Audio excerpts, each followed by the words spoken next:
Welcome to the Marketing on Purpose podcast. I'm your host, Michael Fennick, partner at RDB. Today on the podcast, we are joined by two amazing community management leaders responsible for global teams. We have Diana Aguilar Díaz and Gerard Rabara. We are also joined by International Marketing Executive Karen O'Brien. Let's get into it.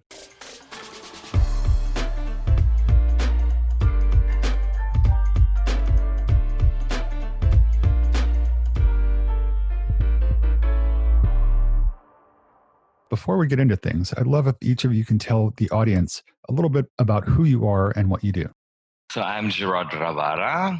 I am head of community management here at RDB. We are a communications and branding agency, and we facilitate community management for different companies, leading a team in the Asia Pacific region. We service 7 languages. I'm Diana Aguilar. I lead global community management for a big financial company. I have a team of 16 people distributed around the world in Mexico City, Vienna, the Philippines, and Egypt. We attend customers in 13 different languages, and I've been doing this for around 5 years, producing content for social since way before that. What I wanted to talk to everybody about is, what does community management look like? How has it changed in the past 6 months? What does the operation look like? What are some of the challenges? And what are some of the skill sets that you need to be in community management? It really takes a special breed of people to do this type of work. And in my opinion, it takes passion, but that means that you're burning at 1,000 degrees sometimes. And then you got to get up and do it the next day, right? With that same intensity, that same love. I do believe it's a work of love, because you need to be very passionate about what you're doing, but also very empathetic, very compassionate. You need to understand the position where the customer is in when they are coming to communicate with your brand. Usually it's because they are having an issue. Sometimes it's because they are really happy with the brand. But in any case, I see it as a work of love. You need to be passionate about what you're doing. You need to love what you're doing. Love for helping out people, right? I think that's the basic about it. It's just, I love helping out people, so I really enjoy the work, even when you sometimes feel like, and there's a good analogy, you're like a piñata, right? You sometimes just receive a lot of hits, and people come over with a stick and just hit on you, but you still need to give out something pleasant like candy, right? So I think it's very rewarding in that sense, that you can still go out and help people. But definitely it's you have to have the skills to do it. I mean, you have to be centered, you have to be patient, you have to not get engaged with irate customers saying, we have seen it with some people. Sometimes customers come over and say, I wish you die. And we saw that with COVID.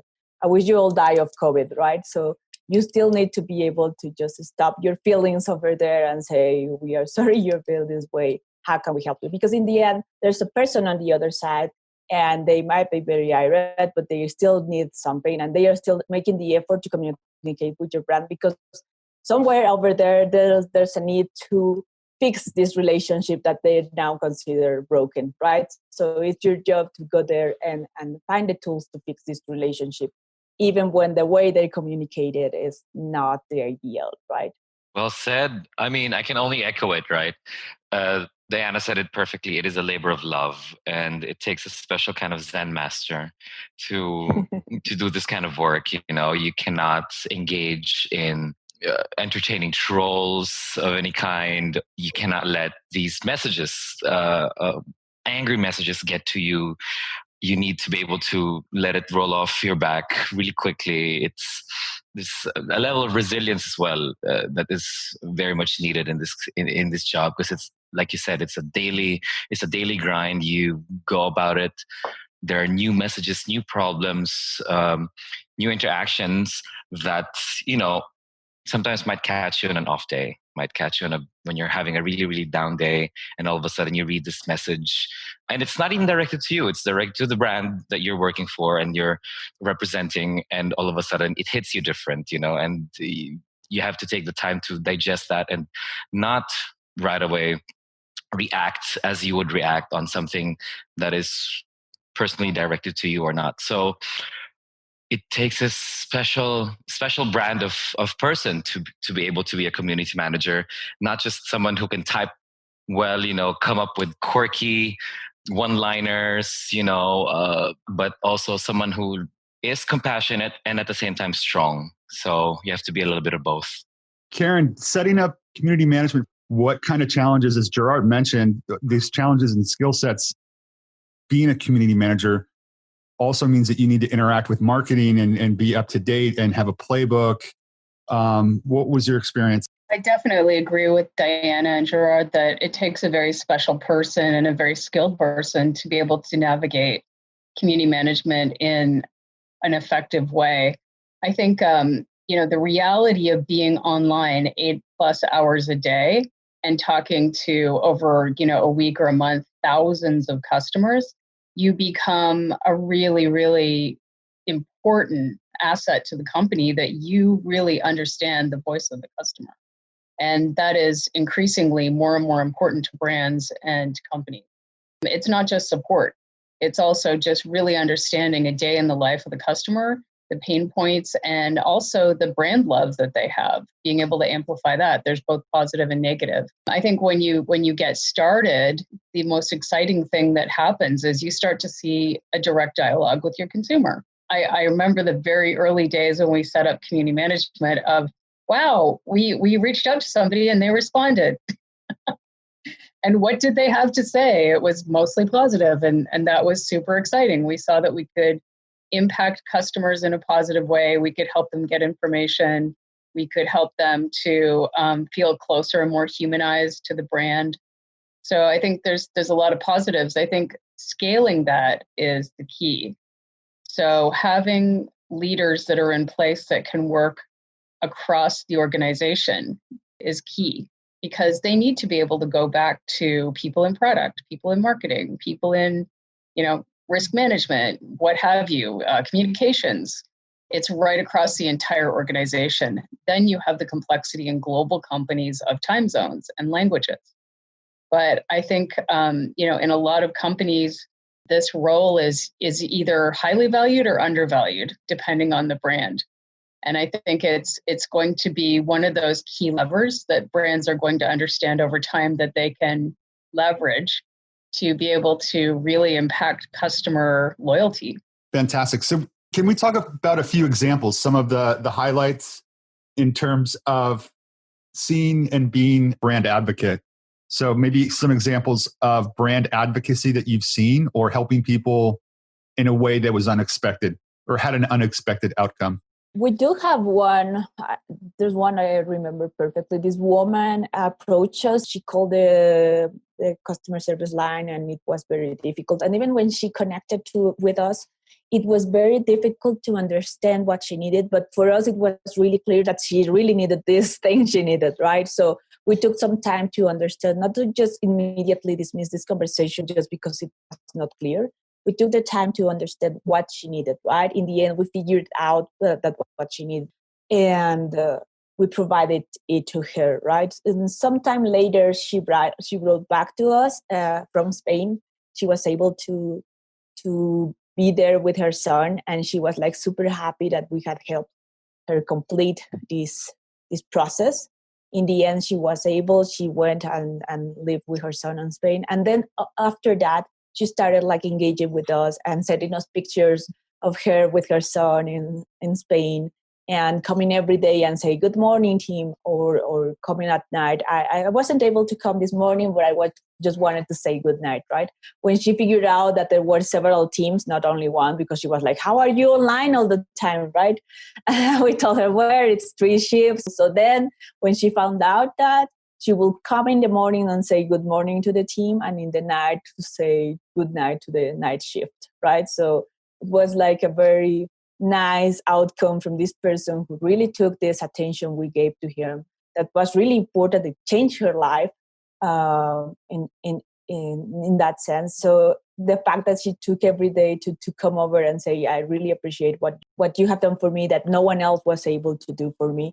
And she really felt like she had a connection with the team, right? So much that she had the need to come every day to say good morning and wish us a great shift. That's an awesome point. I don't think people realize it. And I've done this myself many times where I've reached out on social and didn't hear something back for about a week. And my issue had come and gone. So I think response is obviously key, but people don't realize that there are teams behind the effort, right? And you need to keep that conversation going. So she might not respond for a day or so or two, or come back in a week. But you still need to be there. You still need to follow along with the narrative of the conversation. So it's a really important point I think most people don't realize. So, Gerard, I know that some of the global brands that you've worked in, you've seen the positive effects of being culturally sensitive and language specific. Could you talk a little bit about that? Yeah, absolutely. I mean, it's always interesting. I always consider myself a student of language, and I've been exposed, luckily, with different cultures in different companies that I've worked in. And it's always interesting to see how one messaging might be perceived in a different culture, how certain things that think it would work in a global setting or in an international, so to speak, setting in certain regions are not going to be perceived well. You're going to get some backlash. You're going to receive either a completely different response to it, and a lot of it has to do as well with language. I think that's part of the interesting part of it is. Even if you're working with one brand, and once you bring that brand in these different regions, that it has to communicate differently. It has to show that it understands the region where it's doing business as well, not just in the sense that this is the brand, this is who we are, punto basta. You also have to be able to speak the language of the communities that you're in, the different people, different religions. I remember there was always Christmas was always an issue because it translates, of course, only to the nations that celebrated it or the communities that celebrated it, and so you have to come around it from a different perspective, not from the religious side or not from the traditional side, but the fun side, I should say. Like decorating or the food side or the holiday side of it. So yeah, there's a lot of dimensions to it.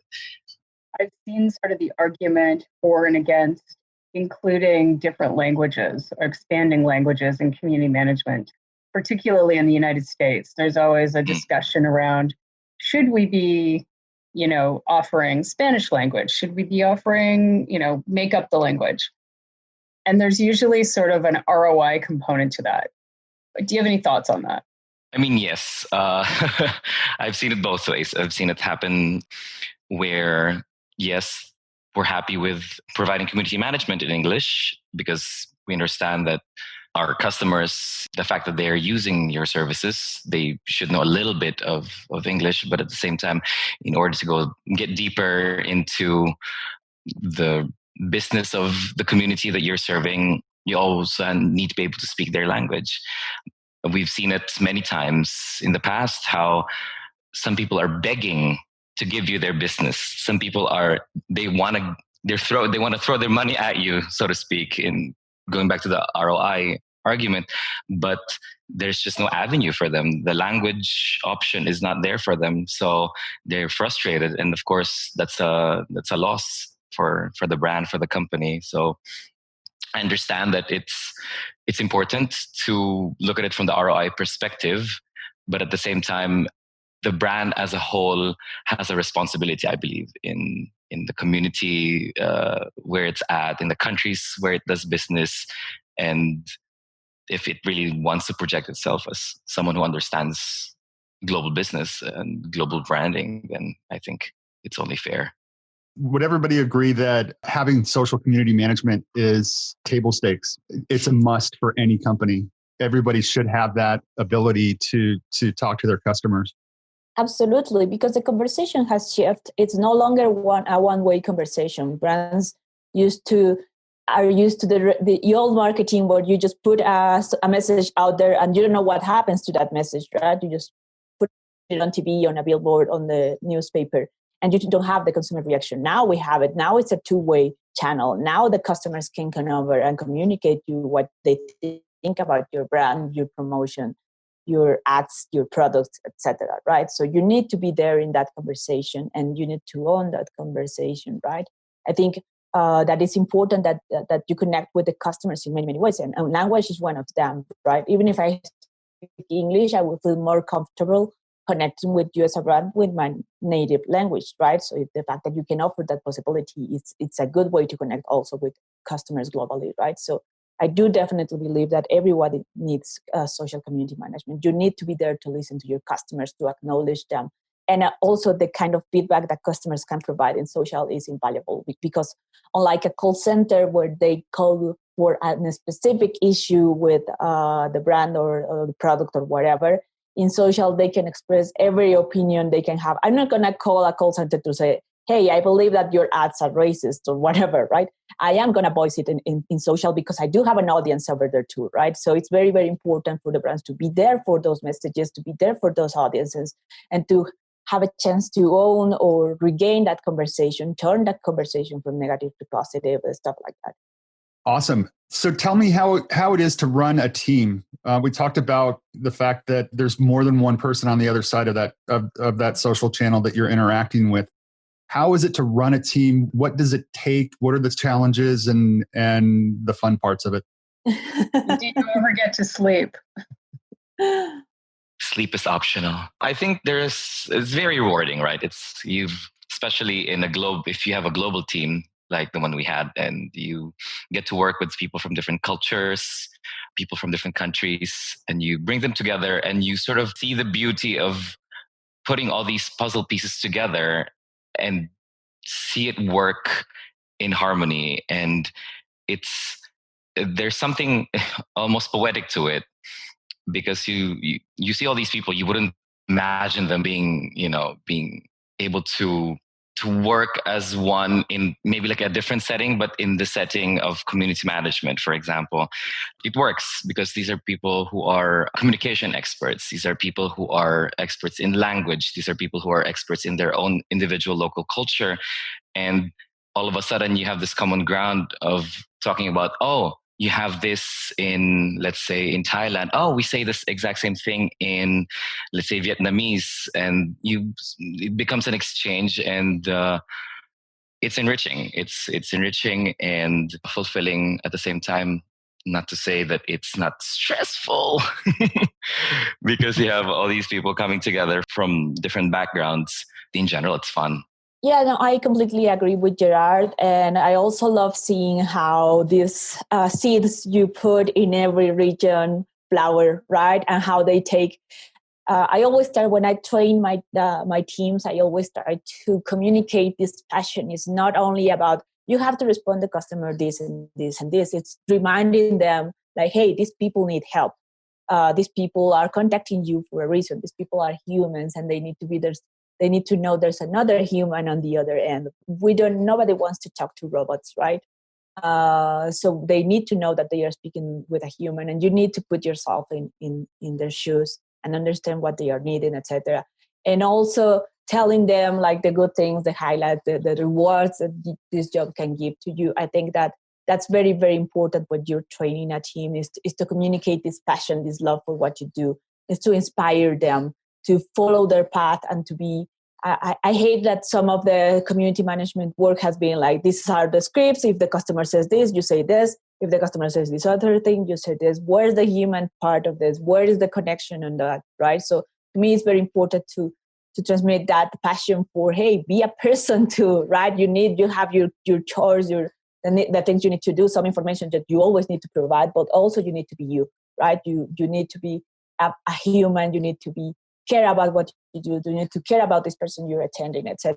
But then seeing how these seeds of passion we plant within teams and how they take it their own way and they make their own interactions and interact with people in different ways and wonderful ways. It always amazes me to come on and see some of the replies that the team is giving that I will never have come up with, but their sensitivity, their characteristics as humans, as a unique human, make out for interactions, for wonderful interactions that just amaze me, right?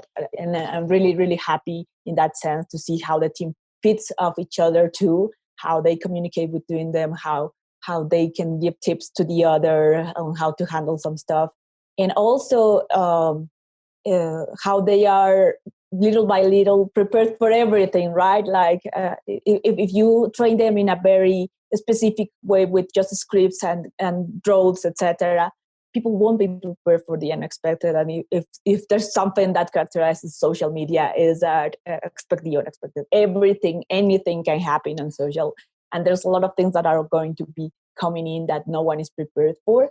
But giving the people that freedom of being themselves also allows them to think about how to deal with these situations that no one is prepared for, right? So to me, it's lovely to see how these different, again, with the seeds comparison, how they flower in different ways, right? Depending on where they are, how they are as persons, what they believe in, etc., etc. So it's wonderful. For me, that's amazing. I'm still amazed every day by this. There was one example that I thought was such a great sort of articulation of why community management is important. And she basically came on and said, when you go to social channels, you feel like you're part of a family, and they're warm and welcoming and always ready to help you. And you can always find exactly what you need. And I feel like that is the biggest compliment to a community management team, is to make the customer feel very connected to the brand and very welcome, and that they are essentially creating a good experience for that customer in the channel that most consumers are increasingly spending time in. Very cool. Karen, you've led many global community management teams, built them up from the ground. From an executive level, what are some of the challenges or opportunities that you see in companies growing their social community management? I mean, I think there's a lack of education on the value of the quality of people that it takes to really do a great job of that day to day, and why it's important to consumers. I think for those executives who have had frustrating or good experiences themselves with brands in social media, it becomes an easier conversation. There's also then a in tandem path that happens with a lot of executives, where they're also being told, hey, we can just put in artificial intelligence, or we can put up a knowledge base and customers can self-serve. They can, but it'll be a terrible experience from my experience.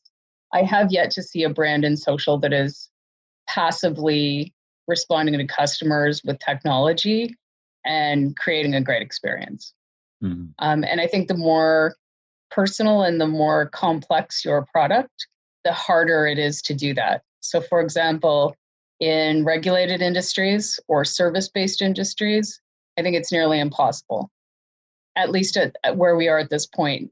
Now, I think there are also abilities to assist community managers with technology. So knowledge bases and tools that help community managers to see patterns and to see metrics, and just to basically prioritize conversations when you're talking in the thousands and tens of thousands that some of our global brands experience. You need technology to be able to help you aggregate and prioritize and assign.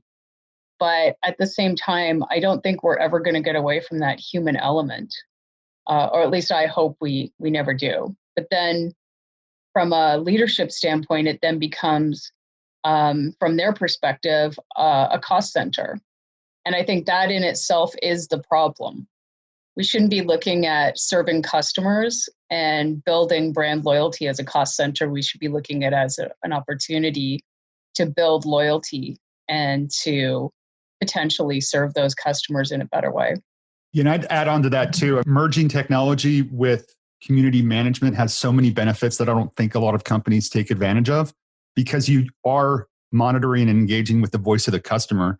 And those voices could be heard on the product side, on the engineering side. It could aid in ways that many companies don't consider. So good point.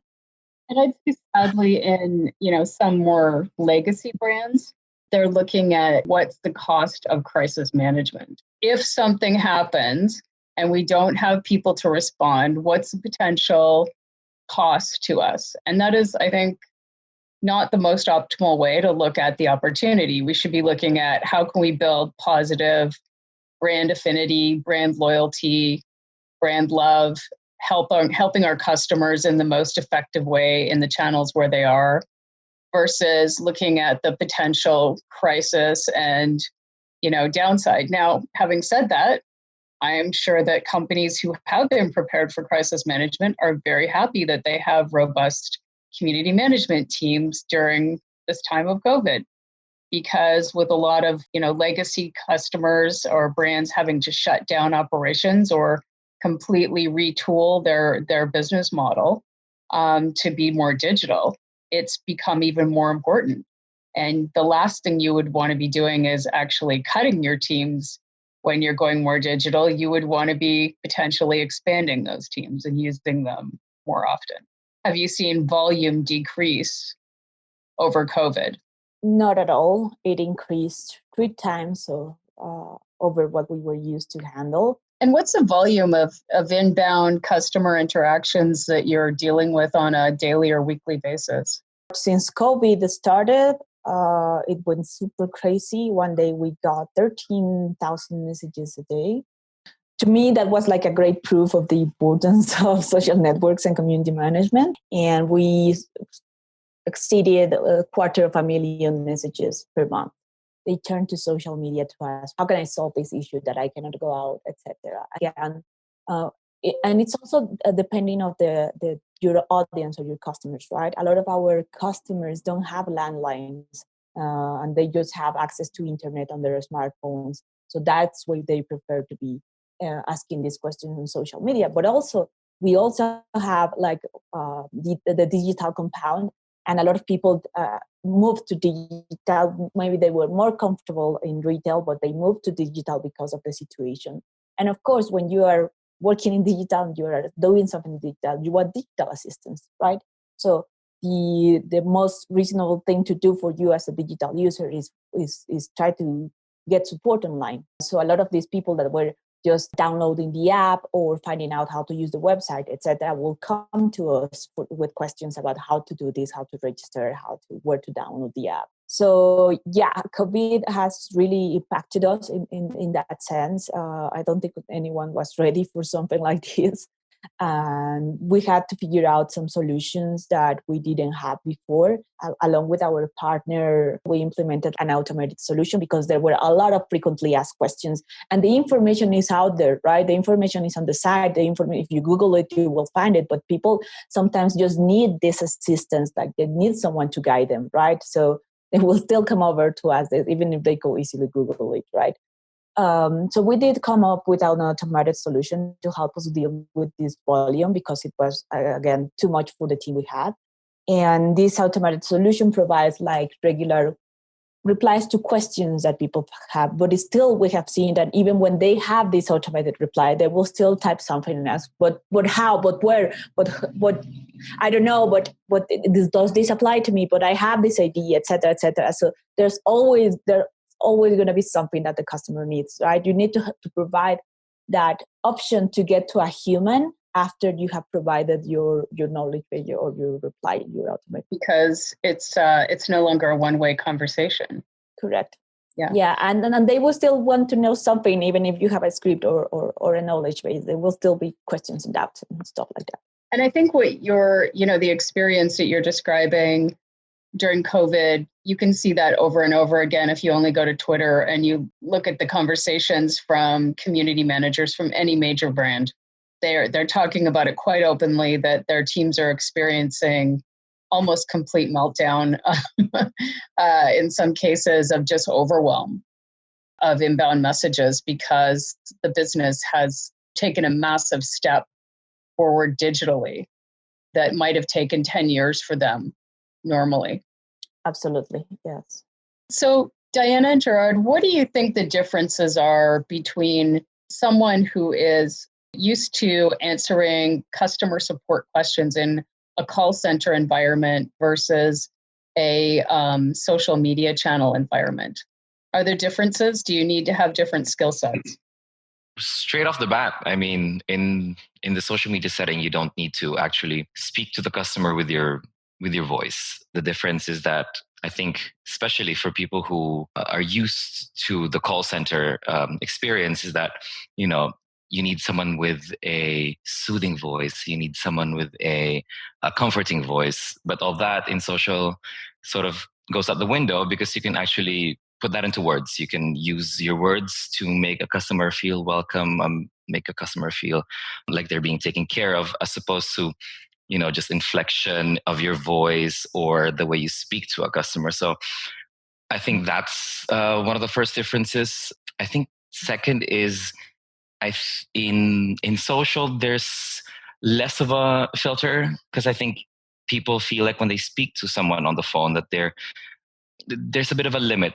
There's still that component of, I'm too shy to ask that to someone on the other end of the line, or I'm not willing to ask that. I think, as we've seen in how social media has progressed, that people, that keyboard courage, that people automatically have, they type in whatever they want to type, whatever they feel, and that comes out, that's unfiltered, unadulterated, just pure, straight from the gut, shoots that message to you, and you have the opportunity to actually have a complete sense of how that customer is, as opposed to just someone on the other end of the line who is calling you just for one specific thing, and you have to resolve that at that immediate moment.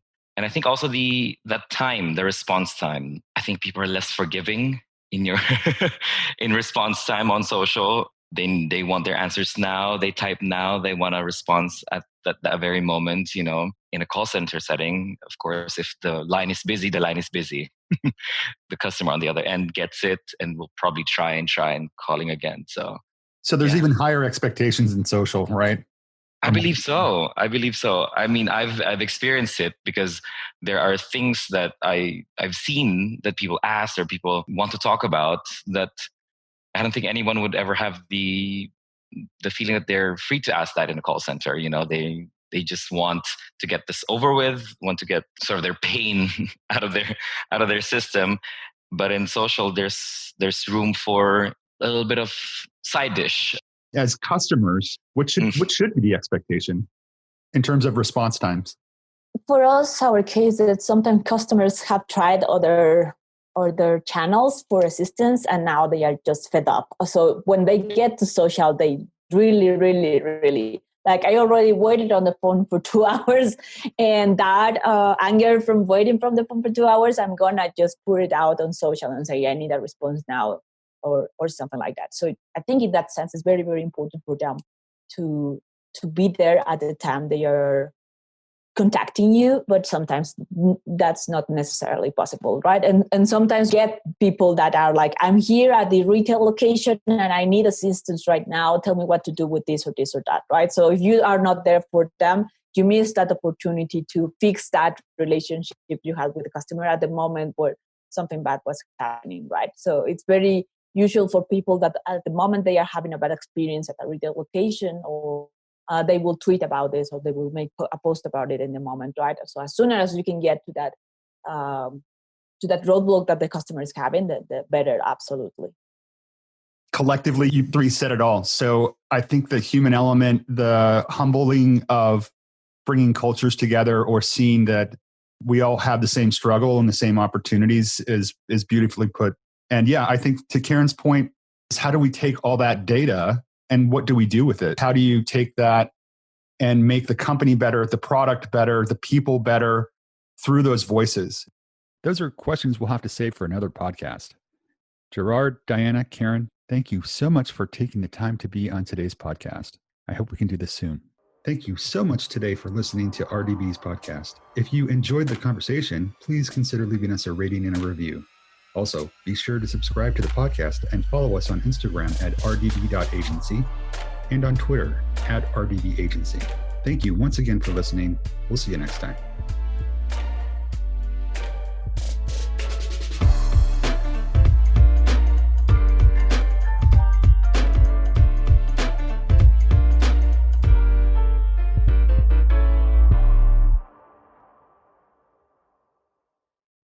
What is the one thing that you love about interacting with customers in social channels? that keeps you going? Because clearly it's a very rewarding yet sometimes difficult job to have. So what's the one thing that you love that keeps you going? For me, I think it keeps me sharp. It's never boring. There's always something new to deal with. And your mind has always to be working on new solutions to new problems, right? So I love that about the job. It's very challenging, but it also, you will always be thinking of something new to do, something new to resolve, a new way to communicate, etc. So it's I love it. It's never boring, and it teaches you a lot about humanity, about sentiment, about a lot of things. It's not only it's something that helps you grow not only as a professional, but I think as a human being too. For me, it's more the cross-cultural aspect of it, because we've been working with several countries now, and the joy for me comes from seeing that with all these differences in language and culture, that the human is the same. Thank you so much for listening to RDB's podcast. If you enjoyed the conversation, please consider leaving us a rating and a review.